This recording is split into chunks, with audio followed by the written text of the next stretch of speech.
খুবাইব ইবনে আদি রাদিয়াল্লাহু তাআলা আনহু হুজুরকে বন্দী করে নিয়ে গিয়ে একটা জায়গায় বন্দী করে রেখে দেয়া হলো। হযরত খুবাইব ইবনে আদি রাদিয়াল্লাহু তাআলা আনহু ওনার পাশ থেকে যখন মাঝে মাঝে মক্কা বেদিনগুলো কেটে কেটে যেত, ওনার ঘরে উকি মেরে মেরে দেখতে দেখতে যেত। হযরত খুবাইব ইবনে আদি রাদিয়াল্লাহু তাআলা আনহু আল্লাহ পাকের হুকুমে বেমৌসম ফল বসে বসে ভক্ষণ খানা করতেন। জনে বলুন সুবহান, আর একটু জনে বলুন সুবহান। আমিনপুর বাজারে গেলে এখন আম পাবেন না, পাবেন বলে মনে হয়। আমিনপুর বাজারে এখন গেলে কুলও পাবেন না, বয়ে পাবেন বলে মনে হয়। কি পাবে? আপেলও পাবেন, লেবুও পাবেন, কুল পাবেন না, লিচু পাবেন না। কেন বলেন তো? এখন এই ফলগুলো সিজন না, আমের সিজন শেষ হয়ে গেছে, কুলের সিজন শেষ, লিচুর সিজন শেষ, আসফলের সিজন শেষ। এই বেমৌসম মানে যে ফলের সিজন না, হযরত খুবাইব ইবনে আদি ওই ঘরের মধ্যে বসে ওই ফল খেতেন। মানে আল্লাহর তরফ থেকে ওনার কাছে মেহমানদারি পৌঁছে যেত। জোরে বলুন না সুবহানাল্লাহ। যারা আল্লাহর রাস্তায় জীবন উৎসর্গ করেছে তাদের রুজির অসুবিধা হয় না, তাদের করে আল্লাহ পাক কবরও রুজি দিয়ে থাকেন। জোরে বলুন বাল আহইয়াউ ওয়ালা কিল্লাতা তাশউরুন। কোরআন শরীফে আল্লাহ বলে তারা জিন্দা আর তারা কবরের রিজিক প্রাপ্ত হয়ে থাকেন। জোরে বলুন আলহামদুলিল্লাহ। হযরত খুবাইব ইবনে আদি রাদিয়াল্লাহু তাআলা জেলের মধ্যে বন্দী হয়ে আছে। হুজুর জানাকে শহীদ করবে, ফাঁসিতে ঝুলাবে জানাকে। আমার হুজুরের ভালোবাসা সাহাবী ছিলেন। কাফের বেদিন বেঈমান কোন কাছে চলে গেল। ও খুবাইব ইবনে আদি কতই না ভালো কথা, কতই না উত্তম হয়ে যেত। তুমি যদি নিজের বাড়িতে থাকে, তোমাদের নবী হযরত মুহাম্মদ সাল্লাল্লাহু আলাইহি ওয়াসাল্লাম আমাদের কাছে যদি বন্দী হতো, আমাদের কাছে যদি বন্দী হতো, ও যুবকেরা মানা কাকে বলে, মুহাব্বত কাকে বলে, আল্লাহ আল্লাহ রাসূলকে কারা ভালোবেসেন।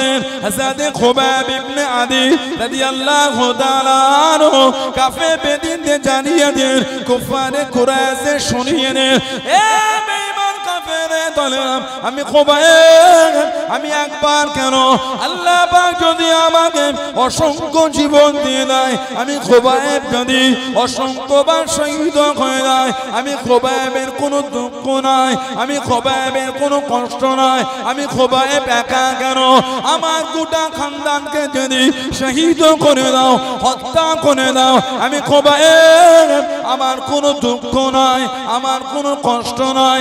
আল্লাহ নবী সাল্লাল্লাহু আলাইহি ওয়াসাল্লামের নূরের কদম শরীফে একটা কাঁটা লেগে যাবে, একটা কাঁটা ফুটে যাবে, আমি খুবাইব ওই শব্দ খারাপ নিজের কানে শোনালাম পছন্দ করি না। জনে বলুন সুবহান, আর একটু জনে বলুন সুবহান। আল্লাহু আকবার, আল্লাহু আকবার, আলহামদুলিল্লাহ। তুমি আমার হুজুরকে বন্দী করবে, আমার হুজুরের কদম শরীফে কাঁটা লাগবে, ওটা শুনতে আমি পছন্দ করছি না। আমার হুজুর একটা সাহাবী ছিলেন, আল্লাহ নবী সাল্লাল্লাহু আলাইহি সাল্লামের ঘরে গিয়ে খবর পেলে হুজুরের দিকে তাকিয়ে দেখলেন হুজুরের মুখটা শুকিয়ে গেছে, মানে কদিন আমাদের হুজুর কিছু খান নাই। আহা, সাহাবী চিন্তিত হয়ে গেলেন, হুজুর কদিন খান নাই। আল্লাহ নবী সাহাবী বার হয়ে গেলেন। ও যুবকেরা, একদিক থেকে আর একদিক ছুটাছুটি শুরু হয়ে গেল। আল্লাহ নবীর জন্য খাদ্য কোথা পাবো, আল্লাহ নবীর জন্য কোথা থেকে কি জোগাড় করে আনতে পারবো। আল্লাহ নবী সাল্লাল্লাহু আলাইহি ওয়াসাল্লামের সাহাবী কোনো কাজ কাম পেলেন না, খুঁজে খুঁজে গরম রোদ দিয়ে একজন ইহুদি খাজুরের বাগানে চলে গেলেন। একজন ইহুদির বাগানে গিয়ে বলে দিন, আমাকে কিছু কাজ দেবে, আমাকে কিছু কর্ম পেতে পারি। ইহুদি জানিয়ে দিল, ও হযরত মুহাম্মদ সাল্লাল্লাহু আলাইহি ওয়াসাল্লামের সাহাবী, এই গরম রোদে কি কাজ তুমি পারবে, এই কাজ তুমি করতে পারবে। আমার এই বাগানে, খাজুরের বাগানে একটা কুয়া আছে, যে কুয়ার অনেক নিচে পানি চলে যাচ্ছে, তুমি যদি এই কুয়ার ভেতর থেকে এক বালতি পানি তুলতে পারো, একটা খেজুর তোমাকে দেবো। আল্লাহ নবী সাল্লাল্লাহু আলাইহি ওয়াসাল্লামের সাহাবী শর্তে রাজি হয়ে গেলেন।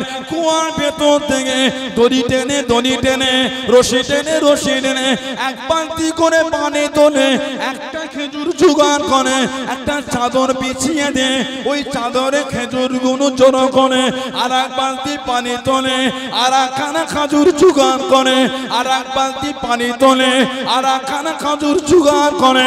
ও যুবকেরা, হাতে পোষা উঠে গিয়েছে, শরীর খানা ঘেমে লেগেছে, কিছুটা খাজুর হয়ে গেল, ওই চাদর খানা মুড়ে নে আল্লাহ নবী সাল্লাল্লাহু আলাইহি ওয়াসাল্লামের কাছে দেখি দাঁড়িয়ে গেলেন, সামনে চলে গেলেন। আসসালামু আলাইকা ইয়া রাসূলুল্লাহ হাবিবাল্লাহ।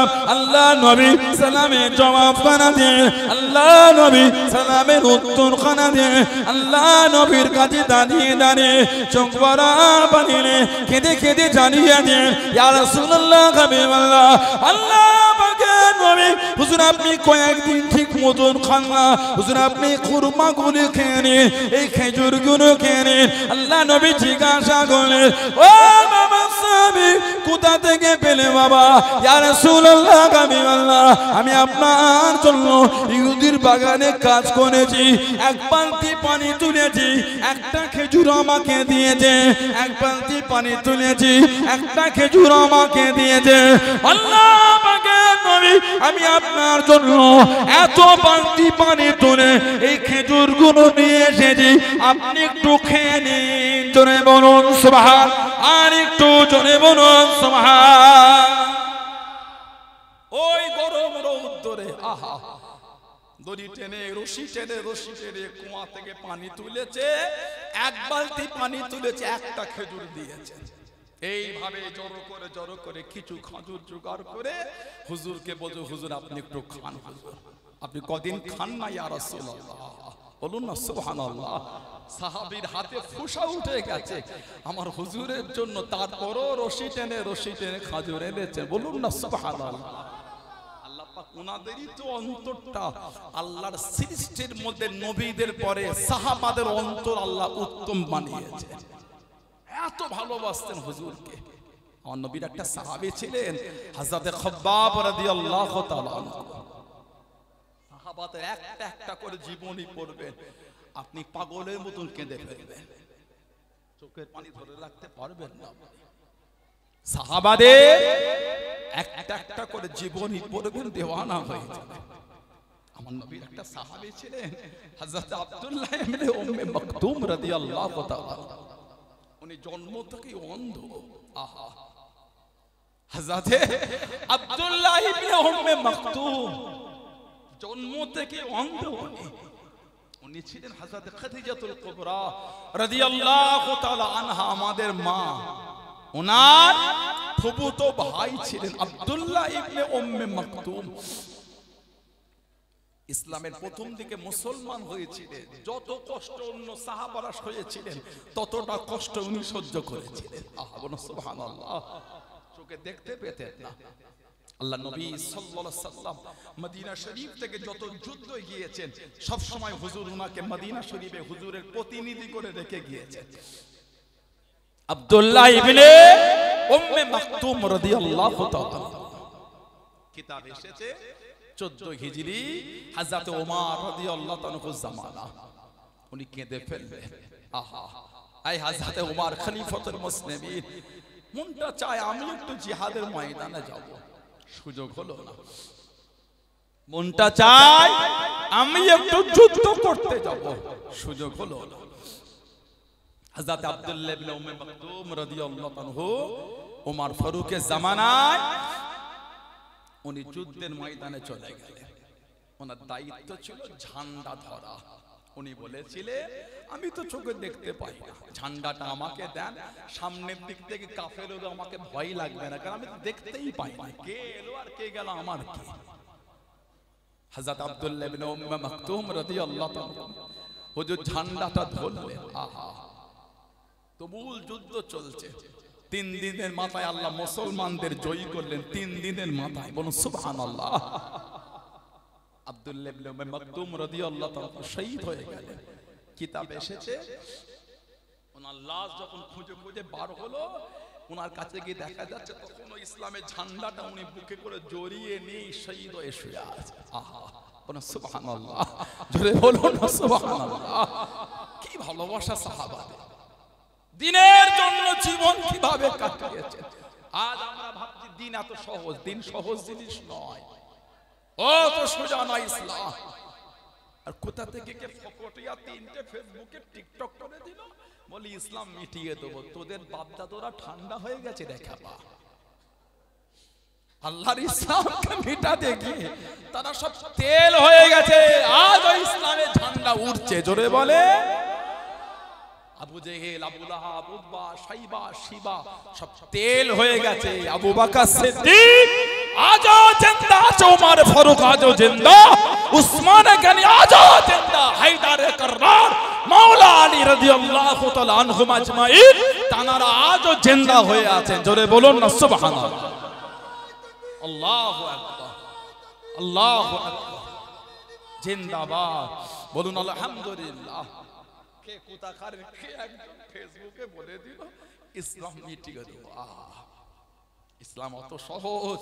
আল্লাহ ভালোবেসে বলেছেন ইন্না দীনা ইনদাল্লাহিল ইসলাম, আমি আল্লাহ নিশ্চয় আমার পক্ষ থেকে একটাই আমার পছন্দনীয় দিন, যেই দিনটা হলো দিনে ইসলাম। বলুন আলহামদুলিল্লাহ।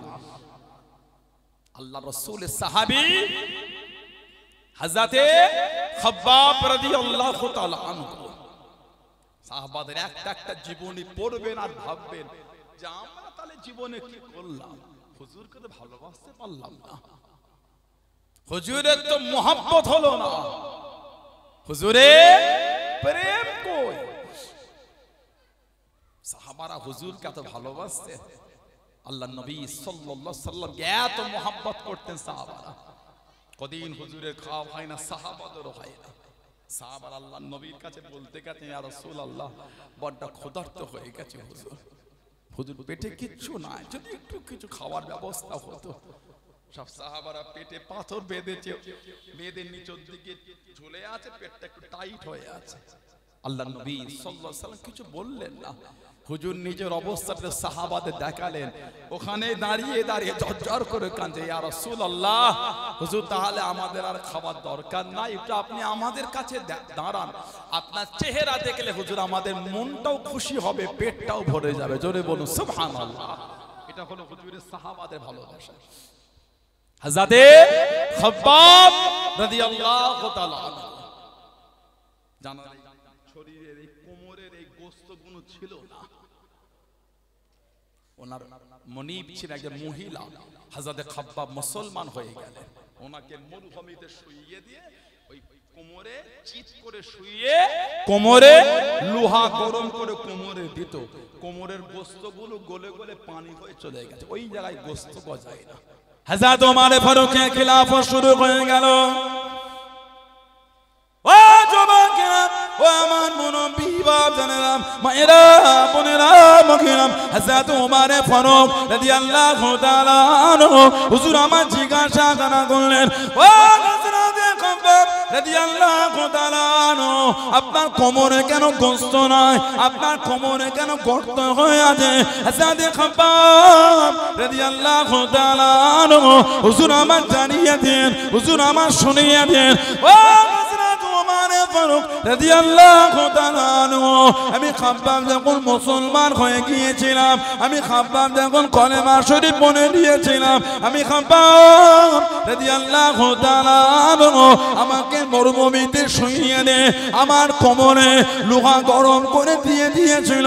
আমি খাব্বাব রাদিয়াল্লাহু তাআলা আনহু আমার কোমর থেকে গোশতখানা গলে গলে চলে গিয়েছে, আমি খাব্বাব বেহুশ হয়ে গিয়েছি। আমি খাব্বাবের অন্তর থেকে তখনও পর্যন্ত ইসলামের কলেমা খানা মুছতে পারে না। জনে বলুন সুবহান, আর একটু জনে বলুন সুবহান। ও জওয়ান, আল্লাহ রাসূল সাহাবী হযরত খুবাইব ইবনে আদি রাদিয়াল্লাহু তাআলা আনহু হুজুরকে নিয়ে চলে গেল। হুজুরকে ফাঁসিতে ঝুলিয়ে দেবে, হুজুরকে শহীদ করে দেবে। কাফের বেদিনরা জিজ্ঞাসা কেনা করলো, ও হযরত খুবাইব ইবনে আদি রাদিয়াল্লাহু তাআলা আনহু, তোমাকে ফাঁসিতে ঝুলিয়ে দেব, তোমাকে শহীদ করে দেব, তোমার আশা কি কিছু আছে? তোমার চাওয়া কি কিছু আছে? হযরত খুবাইব ইবনে আদি রাদিয়াল্লাহু তাআলা আনহু জানিয়ে দেন, হে মক্কা বেদি বেঈমানের দলেরা, আমি খুবাইব, আমার মনটা কানে, একটু যদি সুযোগ পেতাম দাঁড়িয়ে দাঁড়িয়ে দাঁড়িয়ে দাঁড়িয়ে আল্লাহ পাকের 2 রাকাত নামাজ আদায় করতাম। জনে বলুন সুবহান, আর একটু জনে বলুন সুবহান। যদি একটু সুযোগ দিতে 2 রাকাত নামাজ পড়তাম। আমরা সুযোগ পেয়েও নামাজ পড়ি না। উনি শহীদ হবেন, ফাঁসির মঞ্চের কাছে গিয়ে বলছেন নামাজ পড়বো। সুবহানাল্লাহ বলবেন না? আমাদের চোখের সামনে মসজিদে জামাত হলো, মন টানে না। একটু নিজেকে জিজ্ঞাসা করবেন কতটা হুজুরকে ভালোবেসেছেন। হযরতে ওমর ফারুক রাদিয়াল্লাহু আনহুকে যখন আল্লাহর রাসূল বলে তুমি হলে জান্নাতি, সুবহানাল্লাহ বলে, তখন হুজুর আমি যখন জান্নাতি সংবাদ পেয়ে গেলাম তাহলে আর ইবাদত করব না। হুজুর তারপরেও বললেন তুমি জান্নাতি। সুবহানাল্লাহ বলবেন না? আল্লাহ নবী সাল্লাল্লাহু আলাইহি ওয়াসাল্লাম নামাজে দাঁড়ালেন, দাঁড়াবার আগে বললেন আজকে মসজিদের দরওয়াজা প্রবেশের জায়গাগুলি ভালো করে বন্ধ করে দাও। হুজুর সাল্লাল্লাহু আলাইহি ওয়াসাল্লাম নামাজের জায়গায় দাঁড়ালেন, আল্লাহ নবী সাল্লাল্লাহু আলাইহি ওয়াসাল্লাম তেলাওয়াত শুরু করে দিলেন। হযরত ওমর ফারুক পাশে আছেন। হুজুরের নূরের জবান শরীফের আওয়াজ যখন কানে পৌঁছেছে আর সহ্য হচ্ছে না, একটা মনের মধ্যে একটা জ্বলন শুরু হয়ে গেছে। মনটা চায় কখন যে হুজুরের পিছনে একটু দাঁড়ায়। সুবহানাল্লাহ বলে, ছটপি করে কষ্ট করে নবাবে শরীফে প্রবেশ করলে আল্লাহ নবী সাল্লাল্লাহু আলাইহি ওয়াসাল্লাম নামাজে সালাম ফিরিয়ে হযরত ওমর ফারুকের দিকে তাকিয়ে হুজুর হাসছেন। ওমর, কি ব্যাপার? তুমি বললে নামাজ আর পড়বো না? হুজুর আপনার তেলাওয়াত যখন কানে এসেছে আমি ওমরের অন্তরে জ্বলন শুরু হয়ে গেছে। বলুন সুবহানাল্লাহ। আমাদের মধ্যে কিন্তু নামাজের প্রতি টান নাই। নামাজ বছরের পর বছর কাজা, আল্লাহর আদালতে দাঁড়াবেন কি করে? নামাজ বছরের পর বছর কাজা কাজা কাজা, খালি ফজর নয়, জোহরও কাজা, আসরও কাজা, মাগরিবও কাজা, এশাও কাজা। অজুহাত দিলে ফজরে ঘুম ভাঙে না, মাগরিবে কি হলো? আসর, জোহর, এশা, ওটা তো আর অজুহাত হলো না, ঘুম ভাঙে না। বলেন ঠিক বলছি না ভুল বলছি? বলেন। আমরা গুনাহটাকে মজাক মনে করেছি, গুনাহ মজাক ভেবেছি। মজাক, এর গুনাহ বেশি না। কে বলল আপনাকে? মেপে দেখেছিলেন নাকি কিসের গুনাহ কত হয়? জাহান্নামে যেতে গেলে বেশি গুনাহ লাগবে না। একটা সগীরা গুনায় জাহান্নামে যাবার জন্য যথেষ্ট। 30 নম্বরে ফেল করে না, হাফ নম্বরে ফেল করে। 30 নম্বরের ব্যবধানে ফার্স্ট ডিভিশন লিটার মার্ক হয় না, হাফ নম্বরে ব্যবধান হয়। ওহ, আর হাফ নাম্বার পেলে স্টার মার্ক পেত। ওয়েস্ট বেঙ্গলে ফার্স্ট হয়ে যেত, হাফ নাম্বারের জন্য সেকেন্ড হয়ে গেল। কথা বলছেন না কেন? যুগ্ম ভাবে এরা দুজন ফার্স্ট হলো। এই যদি হাফ নাম্বার ওর থেকে বেশি হতো তাহলে যুগ্ম ভাবে হতো না, এই ফার্স্ট হয়ে যেত। হাফ নাম্বারে ব্যবধান, 30 নম্বরে ব্যবধান নয়। কে বলল আপনাকে জাহান্নামে যেতে গেলে অনেক গুনাহ লাগবে? জাহান্নামে যেতে গেলে একটা সগীরা গুনাহ যথেষ্ট। যা ভাবছেন তা নয়। আল্লাহর ভয় অন্তরে আনেন, আল্লাহর ভয় আনেন। নিজেকে প্রশ্ন করেন, এত নামাজ কাদা হয়েছে, হিসাব দেবো কি করে আল্লাহর দরবারে? অত সহজ নয়। মরণ যখন হবে সেদিন বুঝবেন আখিরাতটা কি জিনিস। কবরে যেদিন যাব সেদিন আমরা বুঝবো পরকালটা কি জিনিস। কথা বলছেন না কেন? আল্লাহ আমাদের বাড়ি ভাইগুলোকে বোনগুলোকে গুলো বোঝার তৌফিক দান, আল্লাহ এদের নামাজি করে দেন, বলেন আমিন। আল্লাহ আমাদের প্রত্যেকের দ্বারা 5 ওয়াক্ত নামাজ আল্লাহ কায়েম করে দেন, আর বলেন আমিন। জোরে হলো না আল্লাহুম্মা আমিন। ভালো হন, নামাজি হয়ে যান, নম্র হন, ভদ্র হন, সভ্য হন, বিনয়ী হন, নিজেকে বিনয় তৈরি করে। অত রাগ কিসের? অত রাগ ভালো না। সবসময় গজরাচ্ছে, এগুলো ঠিক না। লোকের সাথে ভালোভাবে কথা বলে, আল্লাহ খুশি হয়ে যাবে। আপনার ভাষা, আপনার বিনয়, আপনার ভদ্রতা, আপনার নম্রতা, আপনার মিষ্টি মুখের দুটো কথা অন্যের অন্তরটা ছুঁয়ে গেল, আল্লাহ আল্লাহ রসুল আপনার উপর খুশি হয়ে যাবে। আমার হুজুর সাল্লাল্লাহু আলাইহি ওয়াসাল্লামের মুখের ভাষাটা ছিল মিষ্টি মধুর। এমনি লোক দলে দলে হুজুরের কদমে আসে না, এমনি লোক দলে দলে হুজুরের কদমে এমনি আসে না।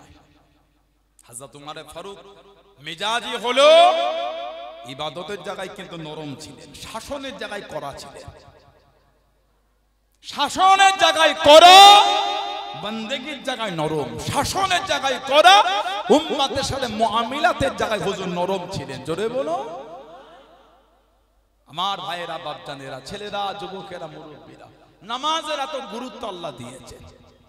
আল্লাহ রাসূল সাল্লাল্লাহু আলাইহি ওয়াসাল্লাম বলেন, আস-সালাতু মিরাজুল মুমিনিন, নামাজ হলো আল্লাহর মুমিন বান্দা বান্দীদের জন্য দরবারে ইলাহির মিরাজ। বলুন আলহামদুলিল্লাহ। নামাজের গুরুত্ব এত, আল্লাহর রাসূল সাল্লাল্লাহু আলাইহি ওয়াসাল্লাম বলেছেন, মানুষ যখন মারা যায়, তার লাশ যখন কবরে দাফন করে সব চলে যায়, আল্লাহ দুটো ফেরেশতা পাঠান, নাম মুনকার আর নাকির। এই দুটো উনাদের নাম, দুটো গোত্রের নাম। মুনকার গোত্রের অসংখ্য ফেরেশতা, নাকির গোত্রের অসংখ্য ফেরেশতা। মুনকার গোত্রের ফেরেশতাকে মুনকার বলা হয়, নাকির গোত্রের ফেরেশতাকে নাকির বলা হয়। এই দুই গোত্র থেকে আল্লাহ প্রত্যেকের কবরে দুটো ফেরেশতা পাঠিয়ে দেন। তিনটে করে প্রশ্ন, মার রাব্বুকা, মা দীনুকা, মান নবিয়ুকা। মার রাব্বুকা, মা দীনুকা, মান নবিয়ুকা। তিনটে প্রশ্ন বুখারী শরীফ সহ বিভিন্ন কিতাবে এসেছে। কবরে একটাও প্রশ্ন হবে, একটা, তিনটে না, একটাও আছে। তিনটেরও হাদিস আছে, একটাও আছে। এই একটা প্রশ্ন, ওটা হলো আমাদের হুজুর সাল্লাল্লাহু আলাইহি ওয়াসাল্লামকে হাদিস তারা এই মুর্দা বান্দা বান্দীকে জিন্দা করে দেখিয়ে বলবে, মান হাজার রাসূল, ইনি কে? ইনার উপর তোমার আকীদাটা কি ছিল?